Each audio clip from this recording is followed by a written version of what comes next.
A charter school in Chicago that has generated significant attention and success over the years is slated to close its doors. Urban Prep Academy.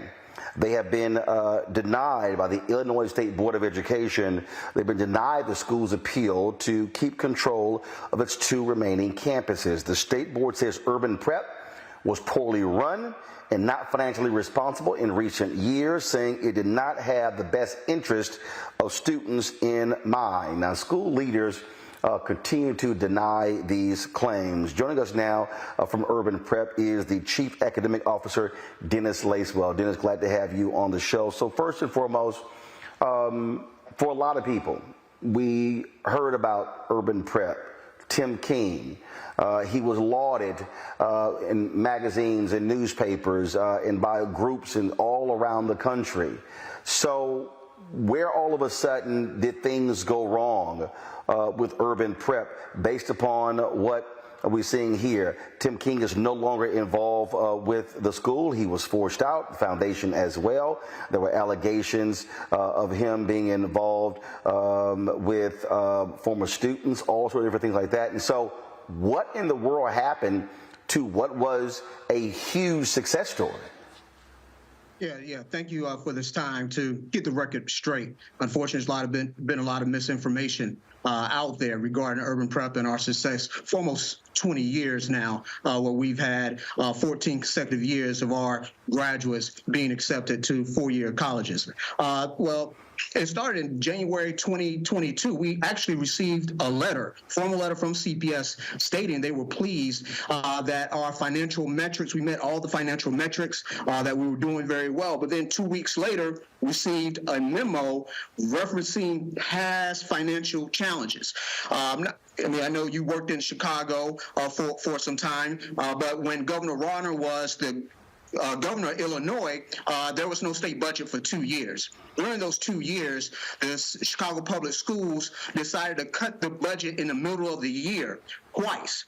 And instead of other schools that cut programming, fired teachers, Urban Prep, we did not do that because we wanted to make sure we provided those services, experiences, and opportunities for our young men. So we took out loans. We, used credit cards to close that gap. And back in 2022, now CPS came back and said they had issues with that. We explained each issue, and any credit card transactions are accounted for. But they went back to previous years in terms of questioning our finances. They even had issue with us getting a PPP loan, which the federal government, the SBA, is in charge of, and there was no issues that they presented. So this is the first time that it came to our attention. And as you referenced, we had a 29-year-old man who made an allegation on Facebook, and he just stated verbal abuse on Facebook, and then CPS started digging into that. And then they made allegations against our former CEO. But there were 3 independent investigations, 2 by DCFS, who's in charge of such issues, came back unfounded. And then we hired an independent investigator, and they found that there's nothing substantiated and unfounded. It was only CPS who claimed that these allegations were true. And so this is the stem of all of these issues. But last Tuesday, we filed a lawsuit against CPS because in Chicago and Illinois, the state legislature passed a law in December 2021 that there should be no school closings until 2025 when there's an elected school board. If you remember, in 2013, Chicago closed about 50 schools in Black and brown communities, and this caused a huge problem. So state legislator made a law that stated that until there's an elected school board, there should be no school closings. So we have a pretrial hearing next week where we feel very confident, and we hope that this case definitely will get heard. It will be some time, but we've also filed a restraining order against CPS for taking this action to close our schools. So right now, is the school still open?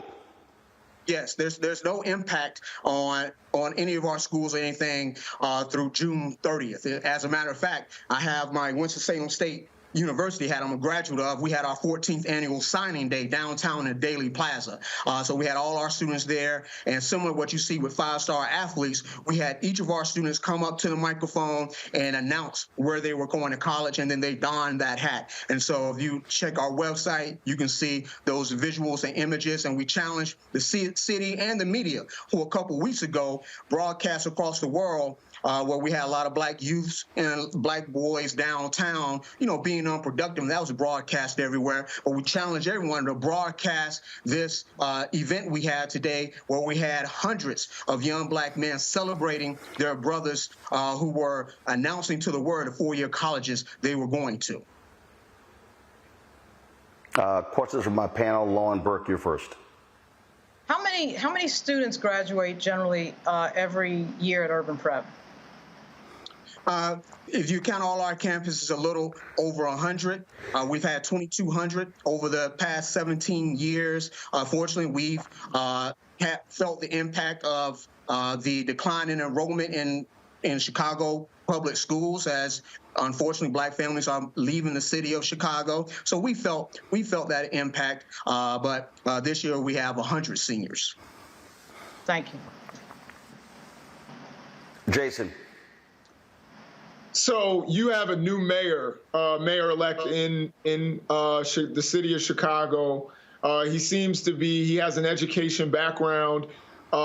Is there any hope that he will intervene on your behalf in order to keep your doors open and keep the success of your young black male students going and for the next 14 years? Yes. Thank you for that question. As you may or may not know, in Chicago, currently the mayor is in charge of the schools. They appoint the board members and the superintendent. And with Lori Lightfoot leaving office, we're hoping that Mayor-elect Brandon Johnson will step in. Some people have concern because we know he was funded by the CTU, and CTU, Chicago Teachers Union, haven't been friendly to charter schools. But our teachers are unionized.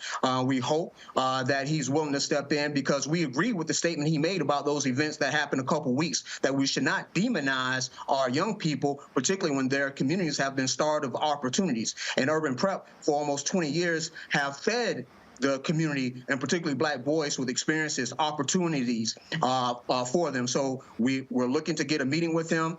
He's inaugurated on May 15th. We hope that he does step in and reverse this decision. But if not, like I said, we're prepared to go through the courts, because we understand as black people, to get our rights and laws enforced, you have to go to court. Thank you. Greg Carr. Thank you, Roland, and thank you, Brother Lacewell. I have a couple of questions. One, they say they're not going to close the schools, but they may have a transition to another formation in CPS, and so I don't know what necessarily that might look like. But the other question I have has to do with the two state board members of the board from the state, Donna Leak and James Anderson, who abstained from voting. I know Dean Anderson very well. He's a legend in the field of African-American history of education, and he abstained. I'm assuming that's because he's so recently appointed to the board, maybe. But Donna Leak also abstained, and she said it's important to have options for black boys. Any insight on why these two black members, appointed, of course, by the governor to the State Board of Education, abstained in this case? Yeah, thanks. Great question. First, I'll address in terms of this replication that CPS is referring to in court. In our lawsuit, we are referencing that because never in the history of charter schools in the city of Illinois has CPS ever not renewed a charter school and then say we're going to adopt the model.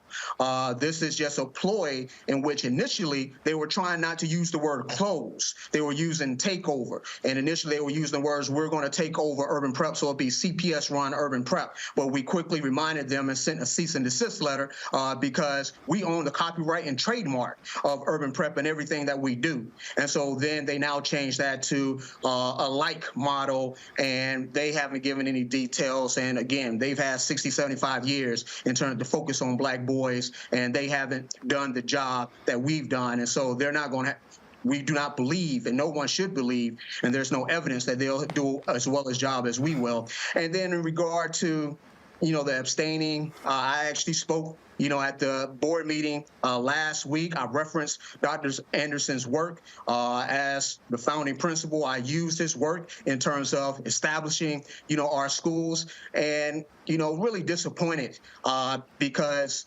I hate to use this reference, but, if there's a lynching and they invite, us to it, if we just watch and say nothing, what are we doing?